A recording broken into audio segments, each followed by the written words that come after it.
நின்றால் குட்டை, ஓடினால் ஆறு. ஓடுகின்ற ஆறு ஒருபோதும் பாசியை படிய விடுவதில்லை. ஆறுக்கு ஒரு மிக அற்புதமான ஒரு குணம் உண்டு. என்ன தெரியுமா? You cannot step the river twice. உங்கள் காலை தொடுகின்ற அந்த நீரை மறுபடியும் உங்கள் கால்கள் தொடவே தொடாது. இதுதான் ஆற்றின் ரகசியம். Life is one time opportunity. அதை எந்த அளவிற்கு நீ பயன்படுத்த வேண்டுமோ அந்த அளவிற்கு நீ பயன்படுத்த வேண்டும் என்று நான் கேட்டுக்கொள்கிறேன். சுதந்திரம் என்கின்ற சொல், இன்னும் ஒரு சொல் இருக்கிறது, அடிமைத்தனம். அடிமைத்தனம் என்கின்ற ஒரு சொல்லை எடுத்துக்கோங்க, சுதந்திரம் அப்படிங்கிற ஒரு சொல்லை எடுத்துக்கோங்க. இந்த ரெண்டு சொல்லுக்குமான வித்தியாசத்தை நீங்கள் இதோ இந்த 15 நிமிடங்களுக்குள் புரிந்து கொண்டீர்கள் என்றால் உங்கள் வாழ்க்கையில் ஒருவேளை நீங்கள் சந்திக்கக்கூடிய, வாழ்க்கையை சந்திக்கக்கூடிய பார்வை அடுத்த 15 நிமிடங்களிலிருந்து மாறக்கூடும். ஓஷோ தான் சொல்லுவார், சொல் எனது, பொருள் உன்னுடையது. நீ புரிந்து கொண்ட பொருளுக்கும் நான் சொன்ன சொல்லுக்கும் நான் பொறுப்பெடுக்க முடியாது என்று சொல்வார்.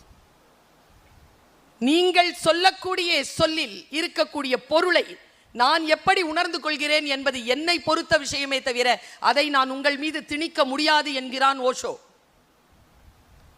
நான் அடிமை என்கின்ற சொல்லை சொல்கிறேன், சுதந்திரம் என்கின்ற சொல்லை சொல்கிறேன்.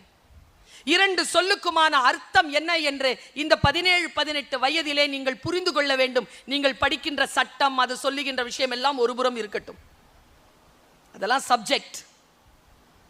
நீங்கள் தனிப்பட்ட முறையில் புரிந்து கொள்ள வேண்டிய இந்த ரெண்டு சொற்களையும் இன்றைக்கு உங்களுக்கு விளக்கப்படுத்தி விட்டு போய்விடுகிறேன் நான். நீங்கள் நதி போல ஓடிக்கொண்டிருக்க வேண்டும் என்றால், எங்கேயும் தடைப்பட்டு நின்று விடக்கூடாது என்றால், இந்த அம்மா சொல்லுகின்ற, இந்த தாய் சொல்லுகின்ற இந்த விளக்கத்தை மட்டும் புரிந்து கொள்ளுங்கள். என்னுடைய தாயாருக்கு 80 வயது. நான் PhD படித்திருக்கிறேன். ஒரு PT டீச்சராக தொடங்கிய என்னுடைய வாழ்க்கை, பென்சிலில் இருந்து தொடங்கிய வாழ்க்கை, இன்றைக்கு பச்சை பேனாவில் வந்து நிற்கிறது. எது எனக்கு இந்த உயர்வை தந்தது? தமிழ் கனவில் பேச வருகின்ற அத்தனை பேச்சாளர்களையும் நீங்கள் எடுத்துக்கொள்ளுங்கள். அவர்கள் வெறும் பேச்சாளர்கள் கிடையாது, மிகப்பெரிய கல்வியாளர்கள், மிகப்பெரிய பொறுப்பு வகிக்கக்கூடியவர்கள், சமூகத்தில் சான்றோர்களாக விளங்கக்கூடியவர்களை அவர்கள் தமிழ் கனவு நிகழ்ச்சியில் உங்கள் மத்தியில் பேச்சாளராக கொண்டு வந்து நிறுத்துகிறார். ஒவ்வொருவரும் தன்னுடைய வாழ்க்கையின் ரகசியத்தை உங்களுக்கு சொல்லித் தருகிறார்கள். அந்த வாழ்க்கையின் ரகசியம், ஒவ்வொருவருடைய வாழ்க்கை ரகசியம் உங்களுடைய வாழ்க்கைக்கு பொருத்தமானதாக இருக்க வேண்டும் என்ற அவசியம் இல்லை. ஆனால் எல்லாவற்றையும் சேர்த்து பார்த்தால் ஒரு ஃபார்முலா கிடைக்கும். அந்த ஃபார்முலாவை மட்டும் நீ இந்த வயதில் கையில் எடுத்துக்கொள்ள வேண்டும் என்று நான் நினைக்கிறேன். கவனத்தோடு இருக்கக்கூடியவர்கள் சில விஷயங்களை அறுவடை செய்து கொள்கிறார்கள். பலர் சாதனையாளர்களை பார்த்து கைத்தட்டி கொண்டிருக்கிறார்கள். நீங்கள் கைத்தட்டுகின்றவர்களாக இல்லாமல் கைத்தட்டு பெறுகின்றவர்களாக இருக்க வேண்டும் என்பதற்காகத்தான் நான் இந்த ரகசியங்களை உங்களுக்கு சொல்லிக் கொண்டிருக்கிறேன். குழந்தைகளே, ஏன் உங்களை குழந்தைகள் என்று அழைக்கிறேன் என்றால், நீங்கள் சுயமாக சம்பாதிக்காத வரைக்கும் நீங்கள் பெற்றோர்களுக்கு குழந்தைகள் தானே. கல்வி கற்றுக்கொண்டு தானே இருக்கிறீர்கள். அம்மா அப்பா தானே ஃபீஸ் கட்டிக்கிட்டு இருக்காங்க. அப்ப நான் சொல்றதை கேளுங்க. மிக அடிப்படையான ஒரு விஷயத்தை சொல்கிறேன். சில கதவுகள் உங்களுக்காக, வெற்றியாளர்களுக்கும் கைத்தட்டுகின்றவர்களுக்கும் மத்தியில் இருக்கக்கூடிய வித்தியாசமே இதுதான். நான் 2 செய்திகளை சொல்லுகிறேன். ஒன்று அடிமைத்தனம், மற்றொன்று சுதந்திரம். சுதந்திரமாக நீங்கள் நதி போல் ஓட வேண்டும் என்றால் என்ன செய்ய வேண்டும்? குழந்தைகளை, நீங்கள் நினைக்கிறீர்கள் சில கதவுகள் உங்களுக்காக மூடப்பட்டு இருக்கு. பெரியவர்கள், ஆசிரியர்கள், சமூகத்தினுடைய காவலர்கள், இவங்க எல்லாம் என்ன செய்யறாங்க? அந்த கதவை உங்களுக்காக மூடி வச்சிருக்காங்க, உள்ள போகக்கூடாதுன்னு சொல்றாங்க. ஆனால் இளமை என்ன செய்கிறது? அதை தட்டி திறக்க முயற்சி செய்கிறது. ஒன்றை மட்டும் நீங்கள் நினைத்துக் கொள்ளுங்கள், பெரியவர்கள் யாரேனும் உங்களுக்காக ஏதேனும் கதவுகளை மூடி வைத்திருந்தால் அவர்கள் உங்கள் நன்மைகளை நினைக்கக்கூடியவர்களாக இருக்கிறார்கள் என்று நீங்கள் நம்பினால் ஒன்றை மட்டும் மனதில் சுமந்து செல்லுங்கள், நீங்கள் உள்ளே போய் சுதந்திரத்தை அனுபவிக்க போகிறீர்களோ என்கின்ற அச்சத்தில் அவர்கள் அதை மூடி வைக்கவில்லை. உள்ளே போனால் அடிமைப்பட்டு விடுவீர்கள் என்பதற்காகத்தான் அதை மூடி வைத்திருக்கிறோம். சில கதவுகள் மூடியே இருக்கட்டும், உங்களுக்காக அந்த கதவுகள் திறக்க வேண்டாம். விஷயத்தை சொல்றேன், நீங்க ஆன்மீகத்தில் நம்பிக்கை கொண்டவர்களாக இருங்கள் அல்லது கடவுள் நம்பிக்கை இல்லாதவர்களாக இருங்கள், அது உங்கள் விருப்பம். ஆனால் பிரபஞ்சம் என்று ஒன்று இருக்கிறது, அதற்கு ஒரு ஒரு ஒரு வேவ்ஸ் இருக்கு. ரொம்ப ஆழமா நீ ஏதாவது நினைச்சனா அது உனக்கு வந்துடும். கவனம். நீ எதை தேடிக்கொண்டிருக்கிறாயோ அது உன்னை தேடுகிறது. ரொம்ப ஆழமா நினைச்சனா அது வந்து சேர்ந்துரும். நல்லதோ கெட்டதோ நமக்கு தெரியாது. கைத்தட்டுகின்றவர்கள் எல்லோரும் பாதிக்கப்பட்டவர்கள்.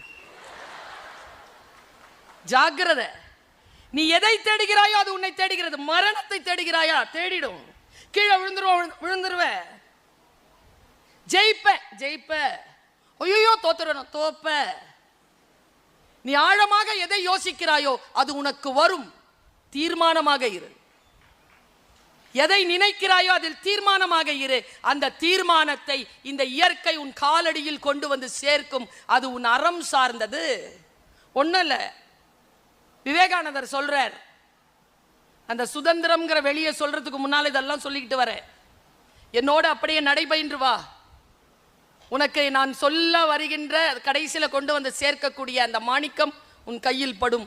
விவேகானந்தர் சொல்கிறார், வா நீயும் நானும் உன் சாமி கட்டியே போகலாம், நீயும் பிரார்த்தனை பண்ண, நானும் பிரார்த்தனை பண்ணுறேன். நீ என்ன பிரார்த்தனை பண்ணுறன்றது என்கிட்ட சொல்லிவிடு, அதுக்கு டெட் அகேன்ஸ்டாக நான் பிரார்த்தனை பண்ணுறேன். சாமி எதை கேட்குதுன்னு பார்ப்போம். புக்கில் எழுதுறார். சொல்லிவிட்டு சொல்கிறார், உன் சாமியோ என் சாமியோ, சாமி இருக்கோ இல்லையோ, எது முக்கியம் தெரியுமா? மனதின் தீவிரத்தன்மை தான் முக்கியம். இங்க சொல்லாம எங்க சொல்றது? கள்ளம் பெருசா காவல் பெருசா மேடம்? கள்ளம் பெருசா காவல் பெருசானா கள்ளம் தான் பெருசு. காவல் எவ்வளவு இருந்தாலும் கள்ளத்தை அடக்க முடியவில்லையே. ஏன் தெரியுமா? காவலை விட கள்ளம் தீவிரமாக இருக்கிறது. அதுதான் கள்ளம் ஜெயிப்பதற்கு காரணம். அதை விட தீவிரமாக காவல் இருக்கின்ற பொழுது காவல் ஜெயிக்கிறது. எது தீவிரத்தன்மையுடன் இருக்கிறதோ அது ஜெயிக்கும் என்றால், நீங்கள் அறத்தோடு தீவிரத்தன்மையோடு இருந்தால் நீங்கள் ஜெயிக்கத்தானே போகிறீர்கள்.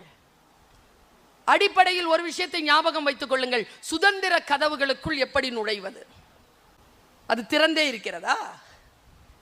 நீங்கள் துடிக்கிறீர்களே இந்த வயதுல, இந்த ஹார்மோன் என்ன பாடுபடுத்துது இந்த வயசுல. இந்த வயசுல மட்டும் இல்லை, 50 படுத்துது, 60 படுத்துது, 70 படுத்துது. தன்னை எவன் வெல்கிறானோ அவன் மிக உயர்ந்த இடத்தை அடைகிறான் என்று சொல்கிறார்களே. எப்படி? நான் எப்படி இதை என் மாணவர்களுக்கு புரிய வைப்பது? அடிமை கதவுகளுக்குள் சென்று விடாதீர்கள் என்று எப்படி சொல்வது? சுதந்திரத்திற்காக காத்திருங்கள், அது திறக்கப்படுவதற்காக வேலை செய்யுங்கள் என்று நான் எப்படி என் குழந்தைகளுக்கு புரிய வைப்பது? புரிய வைப்பதற்குள் பிள்ளைகள் வளர்ந்து போகிறார்கள், பெற்றோர்களுக்கு வயது போகிறது. அவர்களுக்கு புரிகின்ற பொழுது அவர்கள் பிள்ளை பெற்றவர்களாக மாறி போகிறார்கள். எப்பொழுதும் ஒரு பேச்சை கேட்க முடியாத நிலையிலேயே ஒரு சமூகம் இருந்து விடுகிறதோ என்கின்ற அச்சத்தில், குழந்தைகளே, உங்களுடைய மனக்கதவை திறப்பதற்காக நான் இந்த கருத்தை காத்திரமாக உள்வைக்கிறேன். உங்களுக்கு புரிகிறதா என்று பாரு. ரீல்ஸ் பார்ப்பீங்களா? என் பையன் வந்து என்கிட்ட கேட்டான், ஏம்மா நீ மட்டும் நல்ல நல்ல ரீல்ஸாக பார்க்குற, எனக்கு மட்டும் வர மாட்டேங்குது. ரகசியம் என்ன தெரியுமா?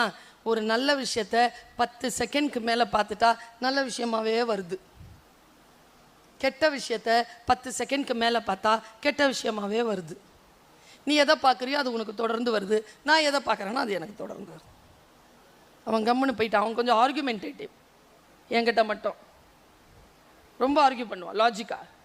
நம்ம தொண்டை கட்டி இருக்குன்னு காலையில், நம்ம தொண்டை கட்டி இருக்குன்னா மீட்டிங் நிறைய அவன் ஃபோனை வைக்கிறதுக்கு போகிறான். அதுக்குள்ளே நான் ஒரு வார்த்தையை சொல்லிட்டேன், நான் நல்லா பேசுகிற வரைக்கும் என்னை விட மாட்டாங்க தெரியுமா அவனுக்குன்னு. அதான் சொல்கிறேன், ஒரு நாளாவது நல்லா பேசிடுறேன்ட்டு ஃபோனை வச்சுட்டான். குழந்தைகள் ஷார்ப்பாக இருக்கிறீங்க, பியூட்டிஃபுல்லாக யோசிக்கிறீங்க, எங்களால் யோசிக்க முடியாததெல்லாம் யோசிக்கிறீங்க. அதனால் சொல்கிறேன், நான் பாரதிதாசன் பாட்டை யோசித்து பார்க்குறேன். அது எனக்கு சத்தியமா நீங்க பாருங்களேன், ஒரு எலி நடுங்கலாம் அப்படி நடுங்குது. பாரதிதாசன் இதை தான் பாடினாரோ, பூட்டிய இருப்பு கூட்டின் கதவு திறக்கப்பட்டது, சிறுத்தைய வெளியில் வா, எலி என உன்னை இகழ்ந்தவர் நடுங்கிட, புலி என செயல் செய்ய புறப்படு வெளியே, நம்பினை இருளினை விளக்க செம்புட்பறவையே, சிறகை விரி எழு பற என்று பேசுவார் பாவேந்தர் பாரதிதாசன். சுதந்திரம் எவ்வளவு இனிப்பானது தெரியுமா? யாருக்கு தெரியும் என்றால், யார் அடிமைப்பட்டு கிடக்கிறார்களோ அவர்களுக்கு தெரியும் சுதந்திரம் என்பது எவ்வளவு முக்கியம். நான் சொல்லுகிறேன், அடிமைத்தனத்தை அனுபவிக்காமலேயே சுதந்திரத்தை சுவாசிக்க கற்றுக்கொள்ளுங்கள். இந்த வயதில் சில விஷயங்களுக்கு நோ சொல்லுங்கள் என் பிள்ளைகளே. உங்களுடைய ஹார்மோன் இருக்கும், டோபமின் பேர் அதுக்கு. எந்த பெண்ணும் சொல்ல மாட்டாள், நான் அம்மா, நான் டீச்சர். பாலியல் நிலைகளை கடந்தது தானே இந்த இரண்டும். நான் சொல்லுகிறேன், யாரிடத்தில் அந்த ஹார்மோன் பிளஷருக்காக, ரீப்ரொடக்ஷனுக்காக துடிக்கும், இல்ல போதைக்காக துடிக்கும், அதைக்குத்தான் பலியாகிறார்கள் பல பேர். யார் ஒருவர் அந்த ரசாயன, அந்த வெறியை பிளஷர் பக்கம் திருப்பாமல், யார் ஒருவர் கல்வியின் பக்கம், திறன்சான் பக்கம் திருப்பிக் கொள்கிறார்களோ அவர்கள் இதோ இப்படி வந்து உட்காருகிறார்கள், அவர்கள் இதோ இப்படி பேசுகிறார்கள், அவர்கள் இப்படி முன்னணி வரிசையில் வந்து உட்காருகிறார்கள். நீங்கள் பயன்படுத்துங்கள் உங்கள் ஆற்றலை. இப்பொழுது இந்த வயது சொல்லும், சில விஷயங்களுக்கு எஸ் என்று சொல்லும். இந்த வயதில் அந்த தவறான விஷயங்களுக்கு என் பிள்ளைகளை நோ சொல்லி பாருங்கள். நீங்கள் நோ சொன்னவர்கள் தான் இதோ உட்கார்ந்திருக்கிறார். இவர் எது சொன்னாலும் இந்த மாவட்டத்தில் எல்லோரும் கை கட்டி எஸ் சொல்வார்கள். ஏன் தெரியுமா? உங்கள் வயதிலே இவர் பல தவறான விஷயங்களுக்கு நோ சொல்லி இருக்கிறார். நோ சொல்லி பழகுங்கள். தவறான விஷயங்களுக்கு நோ சொல்லி பழகுங்கள். நான் சொல்லட்டுமா, எந்த ஒரு வார்த்தை இருந்தாலும், எந்த ஒரு வாக்குவாதம் இருந்தாலும் எதிர் வாக்குவாதம் புரியாதீர்கள். அந்த விஷயத்தை என்னுடைய வீட்டில் சொல்லுவாங்க, எல்லாத்தையும் டீச்சராகவே பார்க்காத, கொஞ்சம் வக்கீலாகவும் பாரு. அது என்ன வக்கீல் பார்வை? சில போலீஸ் பார்வைன்னு ஒன்று இருக்குது. யாரை நம்பினாலும் நம்பணும், போலீஸ்காரர் மட்டும் நம்பவே முடியாது. ஏன்னா அவர் கடைசியாக வந்து நிற்கிறது போலீஸ்காரராக தான் நிற்பார். அவர் ஃப்ரெண்டாவோ, கணவராகவோ, மனைவியாகவோ, வேலையாளாகவோ நிற்கவே மாட்டார். கடைசியாக அவர் தன்னுடைய கடமை, அந்த காவல்துறை தருகின்ற அறிவோடு தான் நிற்கிறார். நான் சொல்கிறேன், கடைசியாக நீங்கள் வந்து நிற்கிறது வக்கீலாக தான் நிற்பீங்க. உங்கள் பார்வை அப்படி மாறிடும். அது என்ன பார்வை? அது துறை சார்ந்த நீதி பார்வை, நியாய பார்வை அல்ல, நீதி பார்வை. நியாய பார்வை வேறு, நீதி பார்வை வேறு. நீதியுடன் பார்க்கக்கூடிய பார்வை யாருக்கு வர வேண்டும் என்றால், பிள்ளைகளே, லேட்ரல் திங்கிங் கொண்டவர்களுக்கு வருகிறது, அனலிட்டிக்கல் திங்கிங் கொண்டவர்களுக்கு வருகிறது, கிரிட்டிக்கல் திங்கிங் கொண்டவர்களுக்கு வருகிறது. why not? ரெண்டு கேள்வியை எழுப்புங்க. ஏன் இப்படி இருக்கிறது? ஏன் இப்படி இருக்கக்கூடாது? மட்டும் கையில் பிடிச்சுக்கோங்க. அன்றாடம் தினசரியை படியுங்க. அன்றாடம் ஒரு பேப்பராவது படிச்சிருங்க.